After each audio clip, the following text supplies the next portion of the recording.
Hi friends, நான் உங்கள் சித்ரா தேவி பேசுகிறேன். நேச்சுரல் சமையல் சேனலில் இன்றைக்கி நம்ம என்ன ரெசிபி செய்ய போகிறோம் அப்படின்னா பிரெட் மசாலா தாங்க.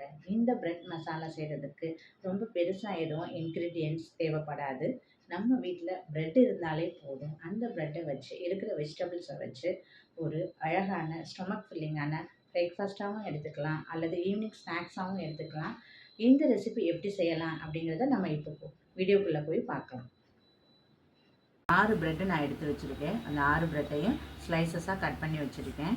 இது தாராளமாக 3 பேர் சாப்பிடலாம். அடுத்ததாக ஒரு பெரிய வெங்காயம் கட் பண்ணி வச்சுருக்கேன். சின்னதாக ஒரு தக்காளி, ஏன்னா தக்காளி அரைச்சி நம்ம பேஸ்ட்டாகவும் ஆட் பண்ணலாம், ரொம்ப புளிப்பாக இருக்கக்கூடாது. ஸோ அதனால் சின்னதாக ஒரு தக்காளி போதுமானது. இஞ்சி பூண்டு சிறிதளவு. அடுத்ததாக வெஜிடபிள்ஸ், கேரட், பீன்ஸ், பட்டாணி, உருளைக்கிழங்கு, கேபேஜ் எது நம்மக்கிட்ட இருக்கோ அதை எடுத்துக்கலாம். அடுத்ததாக கொத்தமல்லி தழை, கறிவேப்பிள்ளை, மசாலா தனியாத்தூள், மிளகாய்த்தூள், கரம் மசாலா தேவையான அளவு எடுத்துக்கோங்க. பச்சை மிளகாய் ஆப்ஷனல் தான், நீங்கள் வேணும்னா போட்டுக்கலாம், இல்லைன்னா சில்லி பவுடர் ஆட் பண்ணிக்கலாம். இவ்வளோதாங்க. இப்போ நம்ம ரெசிபிக்குள்ளே போகலாம். இப்போ நம்ம ரெசிபி செய்கிறதுக்கு ஸ்டவ் ஆன் பண்ணிக்கலாம். ஆன் பண்ணதும் தேவையான அளவு ஆயில்,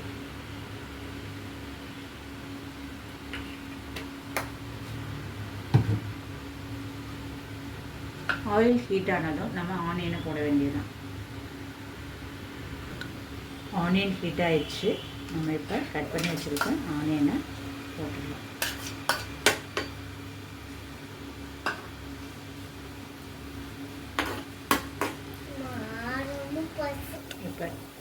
இப்போ ஆனியன் நல்லா வதங்கணும். எப்போவுமே நம்ம பிரெட் ரோஸ்ட்டாக இந்த மாதிரி செஞ்சு கொடுக்குறத விட இந்த மாதிரி பிரெட் மசாலாவாக வெஜிடபிள் எல்லாம் சேர்ந்து சாப்பிடும்போது, குழந்தைங்க சாப்பிடும்போது ஹெல்த்தியாகவும் இருக்கும், ஸ்டொமக் ஃபில்லிங்காகவும் இருக்கும்.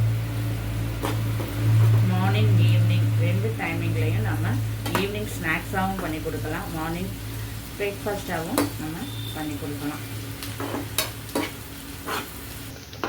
இப்போ நல்லா ஆனியன் வதங்கிக்கிட்டு இருக்குது. நல்லா வதங்கினதும் சின்னதாக கட் பண்ணி வச்சுருக்கோம் இல்லையா, இந்த இஞ்சி பூண்டு, தக்காளி இதை நம்ம ஆட் பண்ண வேண்டியதுதான்.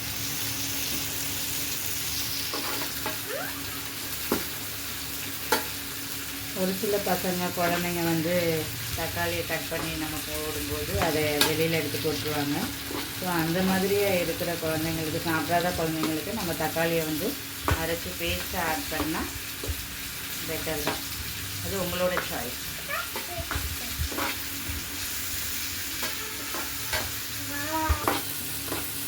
வெங்காயம், தக்காளி, இஞ்சி பூண்டு இதெல்லாமே நல்லா வதங்கும் போது நல்ல ஒரு ஃப்ளேவர் கிடைக்குது.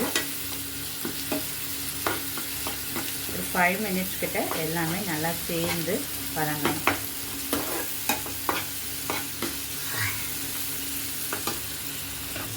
தேவையான அளவு கறிவேப்பிலை நம்ம ஆட் பண்ணிக்கலாம்.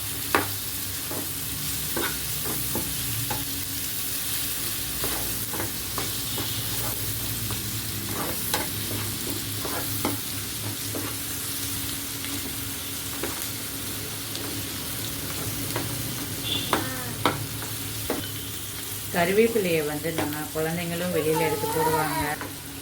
கறிவேப்பிலையை நம்ம எந்த ஃபுட்டில் ஆட் பண்ணும்போது குழந்தைங்களும் சரி, பெரியவங்களும் சரி, அதை நம்ம வெளியில் எடுத்து போட்டுருவோம்.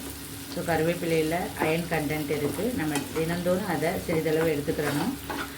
இல்லை கறிவேப்பிலை பிடிக்காது அப்படின்னு சொல்கிறவங்களுக்கு நம்ம கறிவேப்பிலையை நல்லா பவுடர் பண்ணி லைட்டாக ஆட் பண்ணி கூட கொடுக்கலாம். அதுவும் ஒரு நல்ல ஹெல்த்தியான விஷயந்தான். இப்போ தக்காளி, வெங்காயம், இஞ்சி பூண்டு எல்லாமே நல்லா வதங்கிடுச்சு. இந்த ஸ்டேஜில் நம்ம கட் பண்ணி வச்சுருக்க வெஜிடபிள்ஸை ஆட் பண்ண வேண்டியதுதான். இப்போ அந்த தக்காளி, வெங்காயம், இஞ்சி பூண்டோட இந்த காய்கறிகளை நல்லா மிக்ஸ் பண்ணி நல்லா மேஷ் பண்ணி விடணும்.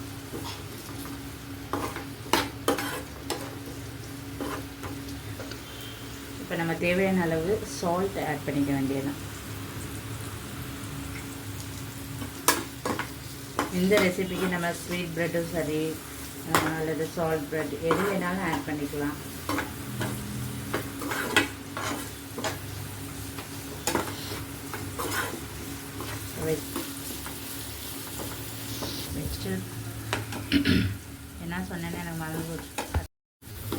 இப்போ காய்கறிகள் எல்லாமே நல்லா வெந்து வந்துருச்சு. இந்த ஸ்டேஜில் நம்ம என்ன பண்ணணும் அப்படின்னா மசாலாவை ஆட் பண்ணிக்க வேண்டியதுதான். இதில் வந்து நான் மஞ்சள் தூள், தனியாத்தூள், கரம் மசாலா, மிளகாய்த்தூள் எல்லாமே மிக்ஸ் பண்ணி வச்சுருக்கேன். இந்த மசாலாவை வந்து தேவையான அளவுக்கு நம்ம எடுத்துக்கலாம். நான் பச்சை மிளகாய் ஆட் பண்ணலை. உங்களுக்கு ரொம்ப ஸ்பைஸியாக சாப்பிட்றவங்களா இருந்தால் பச்சை மிளகாயும் ஆட் பண்ணலாம், அல்லது சில்லி பவுடர் எது வேணாலும் நீங்கள் ரெண்டுமே ஆட் பண்ணிக்கலாம். அது உங்களோட சாய்ஸ் தான்.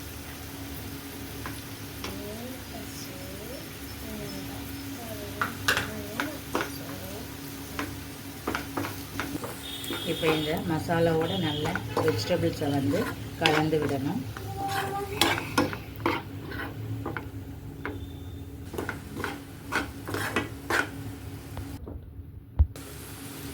இப்போ இந்த மசாலாவோட நம்ம இந்த காய்கறிகளை எல்லாம் கலந்து விட்டுட்டு அதுக்கு அடுத்ததான் என்ன பண்ண போகிறோம் இல்லையா, கட் பண்ணி வச்சுருக்கோம் இல்லையா அந்த பிரெட் ஸ்லைசஸ், அதை தான் ஆட் பண்ண போகிறோம்.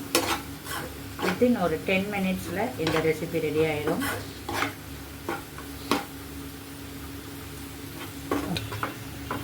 இப்போ நல்லா மசாலாவோட பச்சை வாடை எல்லாம் போயிடுச்சு. ஸோ இந்த ஸ்டேஜில் நம்ம கட் பண்ணி வச்சுருக்க பிரெட் ஸ்லைசஸை ஆட் பண்ண வேண்டியதுதான்.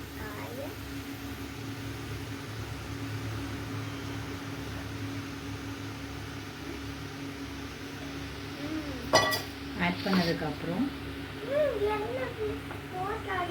நல்லா மசாலாவோட இந்த ப்ரெட்டை வந்து கலந்து விடணும். விட்டுட்டு சால்ட் தேவையான அளவு போதுமானதாக இருக்கா அப்படிங்கிறத நம்ம செக் பண்ணிக்கிறோம்.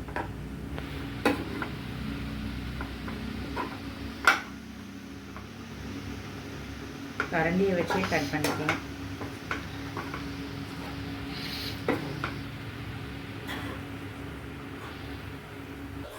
இப்போ நல்ல ப்ரெட்டு வந்து மசாலாவோட காய்கறிகளோட நல்லா கலந்து விட்டாச்சு.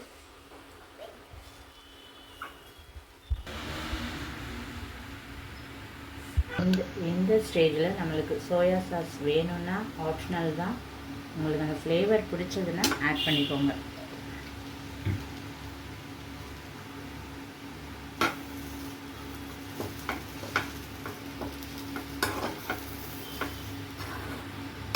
Bread masala ready.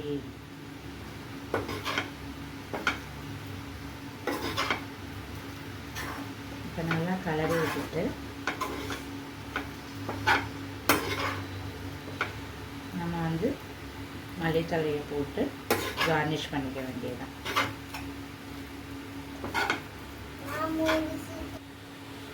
இப்போ நம்ம கட் பண்ணி வச்சுருக்க மல்லித்தழையை போட்டு கார்னிஷ் பண்ண வேண்டியதுதான்.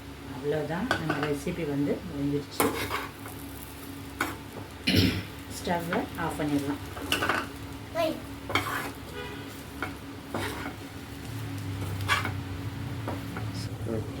சுவையான பிரெட் மசாலா ரெடி.